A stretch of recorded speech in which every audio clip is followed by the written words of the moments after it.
Hello there. Thanks for staying with us here on the Joy News channel. My name is Blessed Sugan, and we are UPFront with Julius Kotey, who is the Chief Executive Officer of the Driver Vehicle and Licensing Authority, DVLA. New Chief Executive who's promising to change the face and the vehicle licensing regime of the country. Many Ghanaians are hopeful that his, reforms will extend to the field of illegal mining, particularly with concerns raging on about the use of excavators. The country, as we speak, has a higher burden in terms of its inability to track illegal mining earth-moving equipment, such as these excavators, which you have on the screens now, are part of the challenge in tackling or fighting the scourge that we face. So how will the DVLA tackle this challenge? And what does he seek to do going forward in sanitizing the space? Beyond that as well, the DVLA has come into a sharp focus because of this new number plate, which is going viral on social media as well. Take a look at this new outfit, which the DVLA says will now form part of the plates that you may be issued with if you're a vehicle owner. There are controversies already raging about this,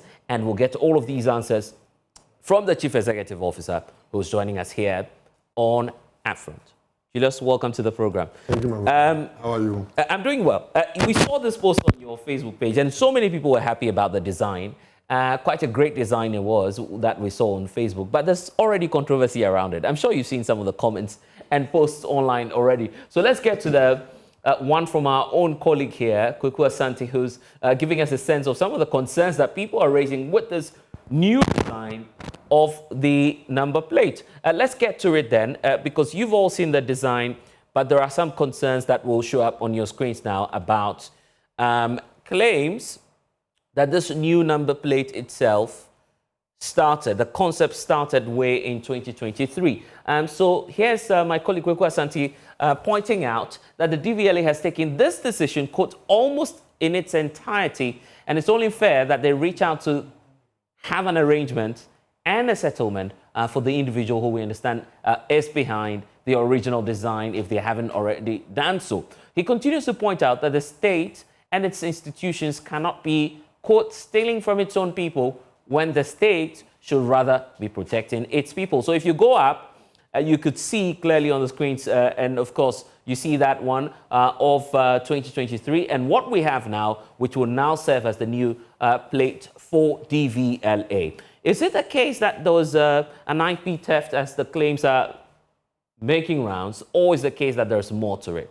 The CEO is here, fortunately. And Julius, I'm sure that you've seen all of these things go viral on social media. What do you have to say about what we're seeing now? Let me say a very good evening to all cherished viewers. The plates you had over there, what you... Yes, the one we displayed on, yes. It's far different from what we have. It's different? Yes. Okay, let's get to it again. Guys, let's have that on the screen. So this is... Bring it back. Yeah, probably we'll just... So I went to Canada, Ontario, and saw something like this. Ontario was displayed on the plate. The one we have now? The one we have. Ontario, you can check on it. Okay. And then what we have there is Ghana map, right? Yes. But this is the regional map. So that is Greater Accra. That is the regional map of Greater Accra. We wanted to put regional slogans down there. Okay, regional slogan. Yes. Okay, yes, down. What they have over there, what they had over there is Republic of Ghana. Yes, with a Ghana map on it. Yes, but this is the regional map. So this is the regional. Our own. Sorry, not mine. The one from DVLA, which is the one on the screen. Yes. Now. This is the one from DVLA. No, this is not from DVLA. Okay. DVLA own has no 23 at the end. DVLA's own, the GS doesn't start from where it is. DVLA's own has no Republic of Ghana. And we all know by law, the color for private is white and black. So I don't know what I've stolen from this design. By law. Don't you see a similarity? So go to my own now. Go to the DVLA's own just one. Get that, yes. Now, the DVLA's own has no 23 in it. The color of theirs is brown. This one is not brown. This is gray. Then this is the regional map. This is the Ghana map. We wanted to have a regional slogan. but we have issues with chieftaincy ministry now. The Greater Accra is the region in which the registration is taking place. Now, theirs have the code in front. Ours is after the number because it tells you that this car was registered in Greater Accra, regional office, GR Hacho. Right. 1. The one over there tells you that this number takes 10,000. So when the 10,000 is finished, we go to 2. Right. That is why the 1 is there. Theirs have 23 over there. I am not doing with the year of registration at it. So I don't know what similarity this and this. Did your people draw any inspiration from this individual? Because people are now saying you would have to settle him, you have to pay him something because he came probably with some original idea. If there's anyone who draws inspiration from there, he rather took it from DVL because from the law. Because the law says that the... Oh, really? Yes, because the law says that the number plate must be white background with black writing. And that is exactly what we have done. Okay, so you mean to say that you're simply following what the law says? That's what the law says. So it's not the case of theft? No. The law says that we must have a white background and then the writing must be boldly written on it. That is exactly what we've done. What the law said is what I've done. So if there's anyone who has stolen, then he will took from the DVLA law. That is what the law said is what I've done. Do you know this gentleman in question? No, I don't even... See, I saw this one on social media. On social media. And issued a release that they should regard this, it's not coming from the DVLA. So there is no way I'll steal his consent. He is as the year of registration at the end. At the end, yes. And it's not, we don't have it. His code is in front. We don't have it. Ours is at the back. Could it be the case that someone went into your database and saw what you were about? No, but the old one even looks like this. Okay. The old one, it even looks like this. It's similar to this? Yes, the old one is just like this. Okay, so possibly someone just took it. Yes, and I was told this is a concert someone was trying to do in 2023. But, I mean, I don't even know the person. Right. But I saw it and asked the public to disregard it because this is not coming from DVLA. Well, this is what the law tells me to do. Right. And I have done according to that. The original map in it is because we want to use RFID chip embedded. That is why we had the original map in it. It is of no reason. Okay, to help our viewers, tell us about what you have now and what you plan to do and how different that will be from any other thing they would see online. Thank you. Yeah. What we have now is not scannable. Okay, and then this one too, we are not done. Okay. This one is without the security features. We are yet to add the security features, but to let the public know on the Genesis, we decided to take the security features off. So this one, the new one is trackable. The old one is not trackable. The new one is scannable. The old one is not scannable.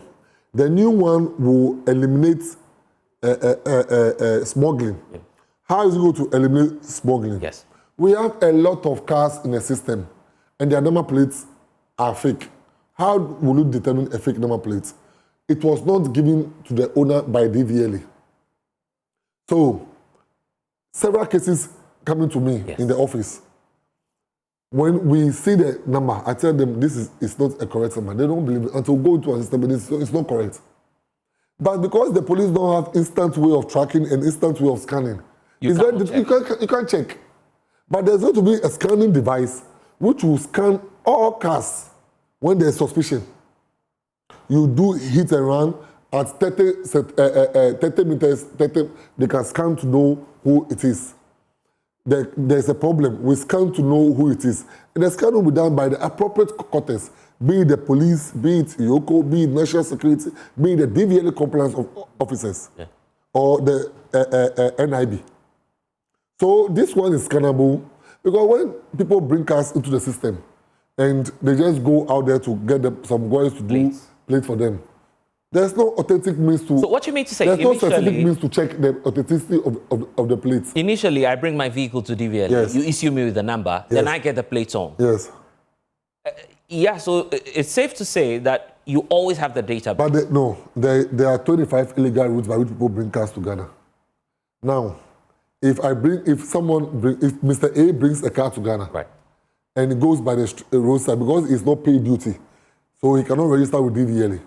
Because per our system, if you don't pay duty, you cannot register the car. He goes by the DVLA, by the boys there, get the plate embossed for him, put it on the car. How is the police going to check the authenticity of the plate? Because there's no scientific means to check that plate. There's no device which is being used to check the plate. An issue happens on Friday. You wait for DVLA to start work on Monday morning before you check the car number plate, who it belongs to. Even the police will have to struggle, write to us, IOCO write to us, National Investigation, they all write to us. We have to go down to our system to check the details and data of the car. Sometimes most of them are fake. So say, now let's have instant scannable data which can give you what it is or what you are looking for. So this one is RFID chip embedded. With this, the producers will produce to us. We will now link your name to the number plates with your data.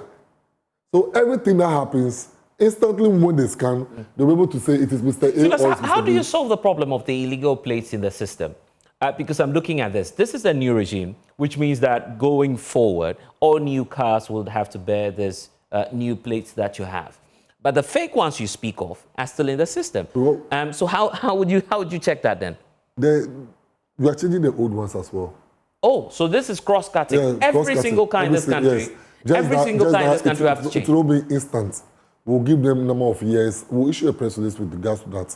We'll give them a number of years to change and go by what we have. And it's going to be the same price by which we sell plates. There's not going to be any price increment. Because we are doing what we call onboarding, which was started by the previous government. The onboarding, the onboarding was started in 2016. Then the previous government came to sign to move to have a scientific data. Yes. Now, with the onboarding, you only come and onboard your car, the details. They will give you a card, no more paper. Yeah. So it will be fused to the onboarding. If you are going to have, everyone renews his roadworthy yearly. If you are going to renew your roadworthy, we'll change and give you these plates. Now, those who will not be able to change to get these plates, they are using fake number plates. Because they will not be able to get these plates. So that's a strategy. That's a strategy. Now, they will not be, even if they go and do something like this, when we scan, when our people scan, they know yours is fake, this one is the correct one. They will arrest you. Is that not a cumbersome process, knowing that, I mean, how many cars are we talking about here? We have about 3 million cars on the streets now. 3 million cars would have to get this new number plate. And all the 3 million cars do roadworthy on yearly basis. Okay. Cost issues are coming up, concerns of how fast that will happen. And this one too is reflective. And what you're checking. This one is reflective. So anywhere you are, you'll be able to see who the vehicle.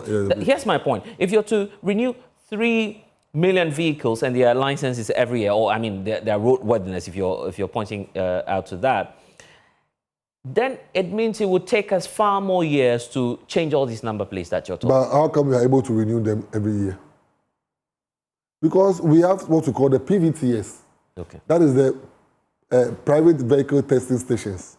What the PVTS does is, and then people don't know, when you see rickety cars on the road, partially blame DVLA, partially blame the private enterprise. Why am I saying this? The PVTS is the legal body that checks or authenticates the roadworthiness of a car, then sends a report to DVLA to issue the roadworthy certificates. So sometimes our workers, my workers, DVLA staff at the PVTS don't even see the car they issue roadworthies to. That is for the old cars. Right. Every new car roadworthy is being issued by DVLA. But no old car DVLA sticker is issued by DVLA. They are all issued by PVTS. And the law was brought in 2002. Right. So if that's the case... And we have about 34 PVTS in the system. So what's changing now, if that's the case? It means that your officers may still have vehicles that they would certify, give these new number plates, and may not even see them again? No. Okay. Now, we are bringing a system. The system we are bringing, there are two. One, we'll fix them at the DVLA, at the PVTS stations, right, to monitor which car they are passing for us to issue roadworthy certificates with. Secondly, there's going to be a system which will be placed by the roadside. Any car that passes by and your roadworthy is fake, your roadworthy has not been renewed, your license is fake, it will prompt us. And you have the system for that? Yeah, I have the system. It's an American system we are bringing down here. There are many people asking the question, why now? And why are you doing this change as a new CEO? Is that not too much work for you? The first day you get to know something is wrong, that day is the day of rectification. So it is wrong for you to have your car stolen. The car is passing by the police, and the police cannot scan to know if you are the authentic owner of the car. It's wrong. So let's rectify it now. Have you received calls from some motorists and, drivers who say your men are harassing them on the streets? And I'm sure that you've received some of these calls already. I received one last week with someone telling me, what's going on? It's not as though we've stolen the cars. We bought them with our money. The delinquency charges never emanated from Julius Kotey's or Joham's administration. What happened was that in the year 2012, Parliament brought those rules. And my brother, there's only one difference about this. In the past, the entire Greater Accra had 6 compliance officers. But when I came into office, I said, how can 6 compliance officers be efficient in Greater Accra? So I gave each station, that's each branch of DVLA, 10 compliance officers. That is the only difference. I have mechanized them, I have trained them to be on the streets. But I admit there are some excesses. We've even called for another training for them again. Because sometimes I told them the way you even speak to the clients will let them respect or disrespect you. So I agree to the concern, and it's a good feedback which we are working on to correct the excesses out there. So what are your men checking for, really? They check, this is a little bit controversial. Okay. Mm-hmm. Today I spoke to your brother. When the cars are very dirty, the seats are very dirty, they check it. If your cars are dirty? Very dirty, they check it. It's part of the law. Oh, really? Yes. I'm sure many people were not paying attention to that. Because if a DVLA officer walks up to me to tell me my car is dirty. Regulation 2180. Right. When you don't have triangle, your car can just break down. It's a machine, it can break down anytime. And people just run into cars because they don't see the triangle behind the cars. Right. When you don't have fire extinguisher, and the fire extinguisher, every car and what it takes. When you have tinted glass, which is against the law, when you have tinted, they will check that. When you have expired driving license, expired foreign, or when you have you're driving with a foreign license, it's against the law. You must convert to the local license. These are some. And then, are they allowed to take money? Renewed, yeah. Yes, not into their pocket. They are allowed to take money and issue you with instant receipts over there. They issue you with instant receipts. So if you give money to anyone without receipt, that person is just stealing the money. So it's not the case that they are acting out of the law. They are allowed to take money. They're allowed to take money. And then there's someone that they'll give you receipt instant. They give you the receipt because when you move from there, another DVLA staff may meet you. You show to them that you are going to correct the wrongs. So you show to them that you've paid. You've paid. So I'm on my way going to correct what the wrong is. And sometimes because we don't have any means of checking whether the number plate you have is authentic or not, we cannot scan that. But now with the new one coming, it will be scanned to know which number plate is How fake. do we know that the amounts these drivers are paying is the fee that has been approved? Oh, it's part of the law. The 225 is part of the law. When you read the 2180, you see it in it. The amount was postulated in the law. Are you raking in a lot of money out of that exercise so far? It's not about making money. It's about making people do what is right. You can make money and there will be so much accidents on the way, or the cars keep on. But it's about doing what is right. I was even off the view that we should be charging money. But that is what Parliament is saying. I'm not bigger than Parliament. Neither are you bigger than Parliament. If there's anything, we must just go for amendment. So I called the concerned drivers and invited them, asked them, what are you against about the delinquency charges?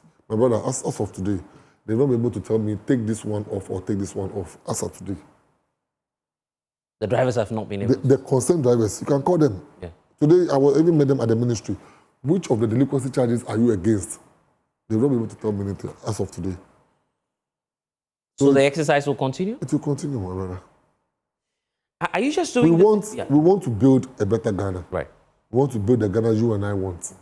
And that is why we preach for change, and Ghanaians give us the change we want. And it is for the good of all. So, is this just in the Greater Accra region? No, every region. Across every region. Just as some regions have been inefficient because of resources.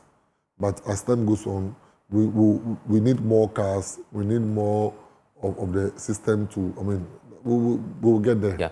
Let's speak of the 24-hour economy. The controversy is that not all your offices are activating that, yet you've given the announcement that you're running a 24-hour policy. Is it more nuanced? Are you targeting some specific places where you're running the 24-hour? That is true, but I never. Okay. And you can get the press release. Right. We never said all offices are engaged in 24-hour economy. We made mention of the Adenta office. We were specific, the Adenta office. Then our services at the port. Then the printing of licenses. So our services at the port is done on 24-hour basis. The Adenta office runs on 24-hour basis from Monday to Friday. Saturday, Sunday, they close at 5 p.m. Then we came to meet a backlog of license, about 1.5 year backlog of license. Really? Yes, I use the 24-hour service to print all. As I speak within now, the Adenta area? No, within the whole Ghana. There was a 1.5 year backlog of license. So we have printed over 400,000 backlog of license. We use the 24-hour service to print all. The only issue we had is the fact that 2023 and 2022 had issues with the data. Right. Hence, when you go there, you may be asked to take, we may be asked to recapture. We plead and we beg you to just go by what we've said, because otherwise we'll not be able to get your license. The recapture is very important and it's free.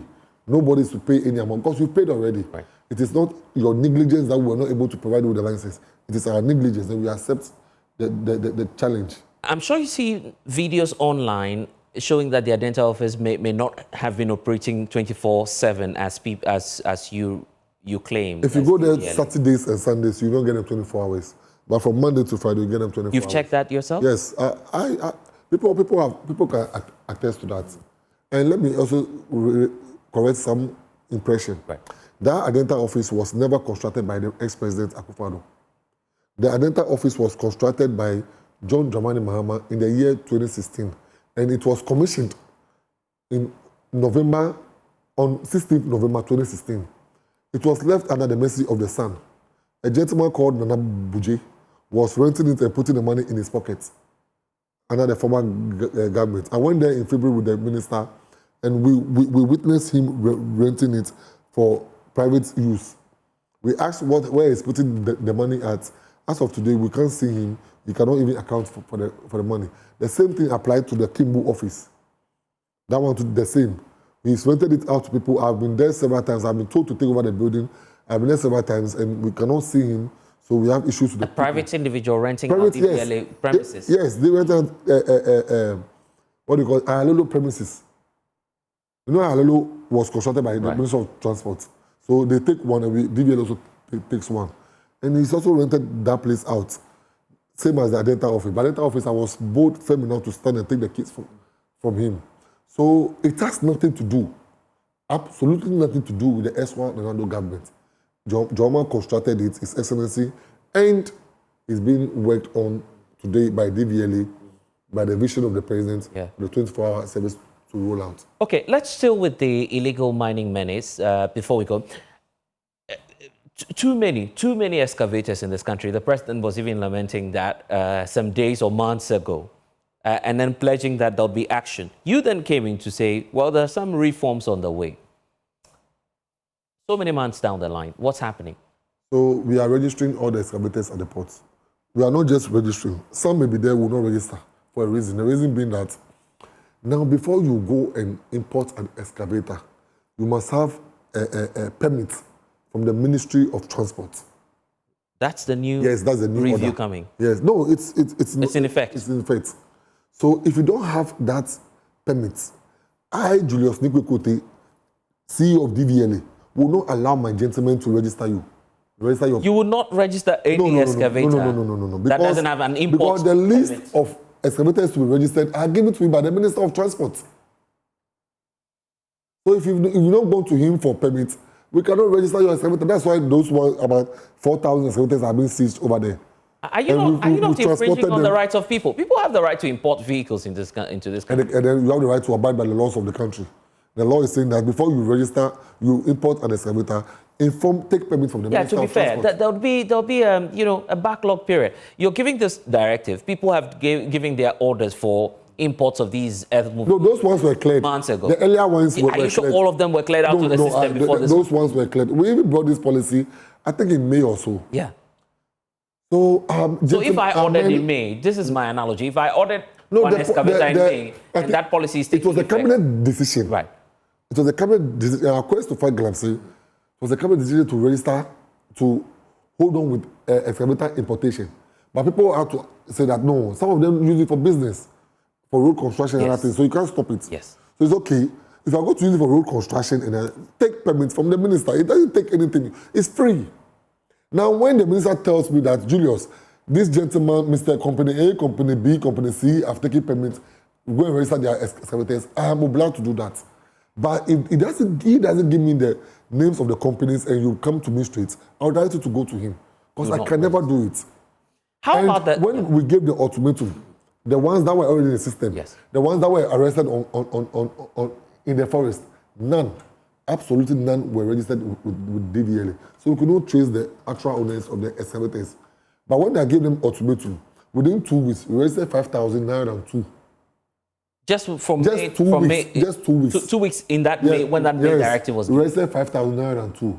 I go back to tell them that there are more there. Go and register them. And we are still registering. I can make the data available to you. We'll be interested in that. The point about the ones already in the bush, what's the plan for that? Tracking it? We met with the ministry. What do you plan to do? I met with the CEO of Minerals Commission.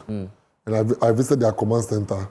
What shocked me most over there was that they track the excavators all right, but the names of the excavators does not reflect the registration numbers.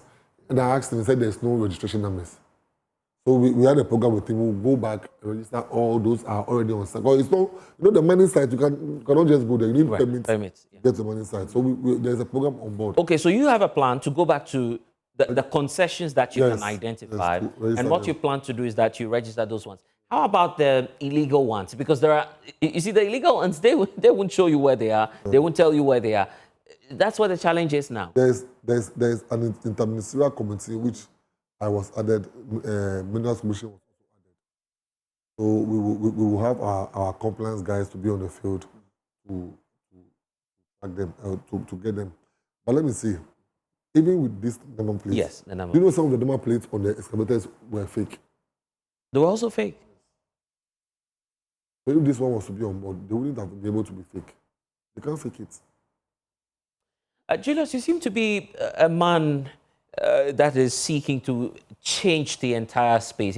As we're wrapping up with this conversation, what message would you want to leave with Ghanaians as to the kind of DVLA you want to build at the end of your tenure? I was a compliance officer with SNIT, and my salary was barely around 10,000. So if government of Ghana has given me another role to play, and my salary is higher than where I was, I'm okay. That is the only inspiration I took to sign the DP stickers, which has moved the issuance of stickers from 1,800 on monthly basis for all this while, now to 9,128. I rejected every offer. I said, let Ghana benefit. About 3 to 4 million Ghana cedis is being saved at the port, which was first going to somebody's pocket. So you can imagine the money they wanted to give me. I said, no, let Ghana benefit. I'm okay. It's not about being extraordinary rich, my brothers. Peace of mind and good name is better than riches. And that's the man, Julius Kotey, for you. Of course, there'll be more conversations on John. I've said something that after my stay in office, my tenure, I want them to conduct an audit on me. That is a problem. It's a challenge. I've told everyone. Amazing times ahead, and we wait to see what the outcome will be. That's it for Upfront with me, Blessed Sunga. Of course, we'll see you again. Until then, log on to myjoyonline.com. More stories there for you. Thanks for your time. Bye-bye for now.